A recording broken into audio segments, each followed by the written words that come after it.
드디어 분노 바이러스가 생물학 무기 연구실에서 유출된 지 28년. 11, 5, 9 and 20 miles today, 4, 11, 17, 32 the day before.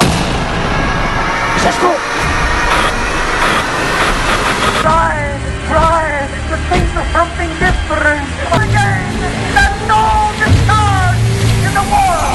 18년 만에 돌아온 28주 후의 후속편, 28년 후 공식 예고편이 공개됐습니다.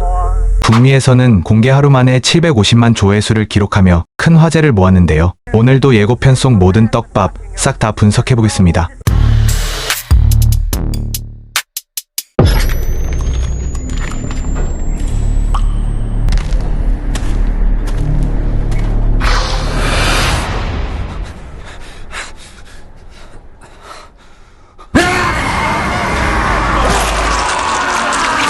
어두운 터널을 조심스럽게 걷는 3명의 군인, 헬멧에 달린 헤드램프 불빛만이 주변을 희미하게 밝히고 짙은 안개와 음산한 기운이 터널을 가득 채웁니다. 갑자기 뒤편에서 의문의 남자가 나타나 군인 한 명을 기습해 목을 물어뜯습니다. 이 충격적인 장면을 시작으로 본격적인 28년 후 예고편이 펼쳐집니다.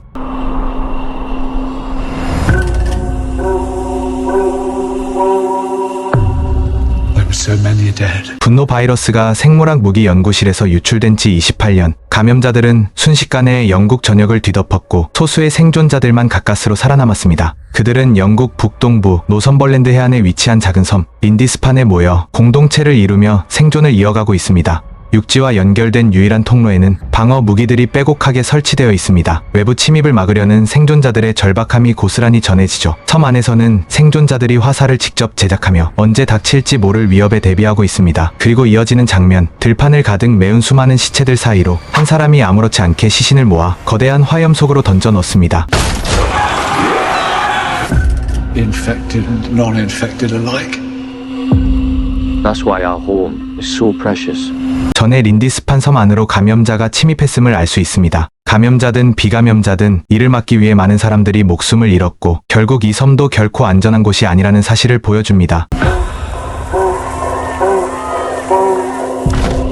You know, I feel he's a bit young.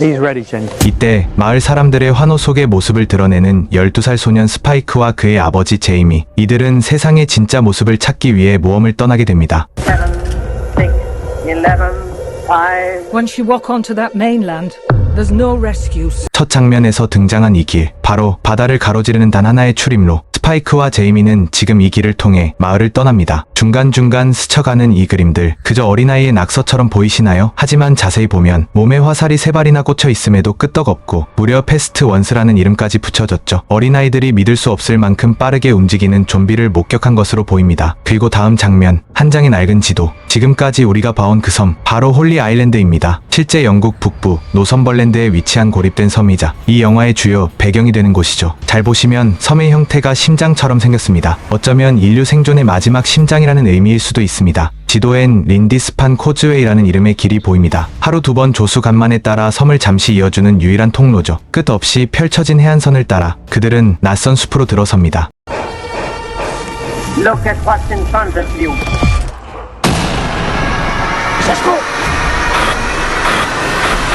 그곳에서 발견한 폐허가 된 외딴 집, 그리고 숲속에서 들려오는 기척, 꿈틀거리는 좀비를 향해 스파이크는 활시위를 당깁니다. 하지만 그때 비명을 지르며 달려오는 한 남자, 그 뒤로 패스트 원스들이 미친 듯이 쫓아오고 부자도 곧장 도망치기 시작합니다. 한 프레임씩 튀어나오는 패스트 원스들, 충혈된 눈, 피투성이 얼굴, 그리고 광기 어린 표정. There's no discharge in the war.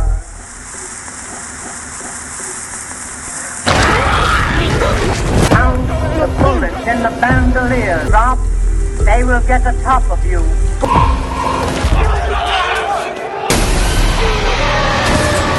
해안가 너머 섬을 향해 달려오는 두 사람, 그 뒤를 바짝 쫓는 감염자 하나. 마을 사람들은 서둘러 구조에 나섭니다. 곧이어 도착한 고무보트, 무장한 나토군 7명이 상륙하고 그중 한 병사는 다리를 절며 뒤처집니다. 그러나 그 순간 벽 위에서 떨어진 감염자에게 습격당하고 나토군마저 감염됩니다. 한편 폐허가 된 주유소를 향해 급히 달려가는 스파이크와 아일라. 두 사람이 어떻게 만났는지는 알 수 없지만 스파이크는 죽어가는 어머니 아일라를 살리기 위해 의사를 찾아 떠난 여정에서 좀비들을 마주치게 됩니다. 스파이크와 아일라는 빠르게 폐건물 안으로 몸을 숨깁니다. 실내는 알 수 없는 연기로 가득 차 있고 고지어 패스트원스가 들이닥칩니다. 잠시 후 거대한 폭발이 발생하는데 가연성 가스를 이용해 좀비들을 한 번에 제거한 것으로 보입니다. Many kinds of death. And some are better than others. 마침내 두 모자는 선한 의사 랄프 파인즈를 만납니다. 그리고 그는 두 모자를 이끌고 뼈의 사원으로 향합니다. 뼈의 사원은 생존자들이 모여드는 신비로운 장소로 그려집니다. 이곳은 단순한 피난처가 아니라 생존자들 사이에서 신앙이나 의식의 중심지로 기능하며 영화의 핵심적인 전환점이 되는 장소입니다.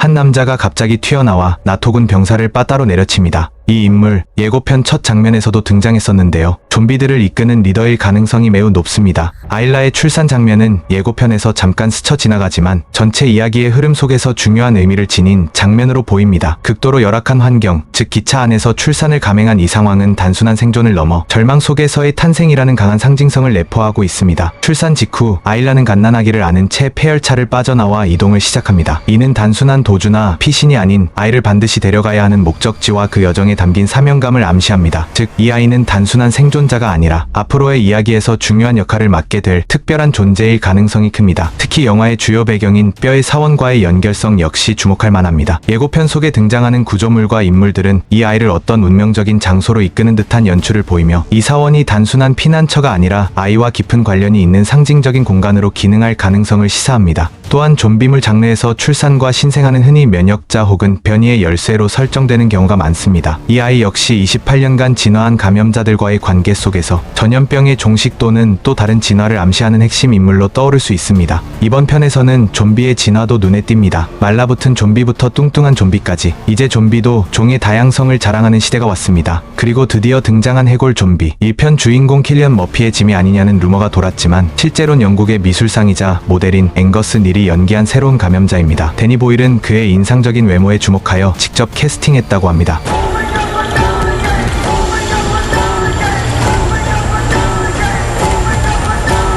어느 산 언덕 위 서로를 꼭 끌어안는 부자. 그 뒤로 활과 투석기를 들고 좀비들과 사투를 벌입니다. 마지막 장면, 제이미는 다리 넘어 누군가를 향해 절규하듯 외치고 This is a glorious day. A day of judgment.